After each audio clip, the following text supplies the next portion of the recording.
private ma gestite collettivamente, cioè non ci si poteva sottrarre a questo tipo di gestione. L'editto delle chiudende, che è stato promulgato nel 1820 ma poi ha prodotto i suoi effetti lungo tutto l'Ottocento, era in realtà dava la possibilità, non introduce la proprietà privata o la proprietà perfetta in Sardegna come viene comunemente sostenuto, ma dà a questi proprietari privati la possibilità di chiudere quelle terre e quindi di sottrarre la gestione collettiva.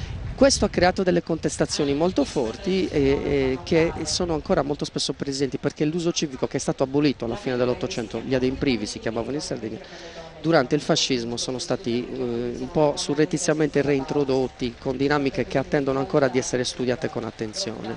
Quindi insomma il tema è un tema storico, ma è anche un tema di grande attualità politica. Un'attualità politica ed economica, ma possiamo anche dire che dalle grandi bonifiche l'agricoltura non sia mai veramente decollata? Ma dipende, noi abbiamo delle tradizioni produttive importanti in Sardegna, la grande bonifica integrale di Arborea ad esempio è uno straordinario esperimento che è riuscito, e poi abbiamo che è riuscito, ha integrato la bonifica con l'elettrificazione dell'agricoltura, quindi con l'eliminazione della palude, cioè dell'agente malarico, di uno degli strumenti della diffusione della malaria, ha liberato terre e le ha messe nelle mani dei contadini.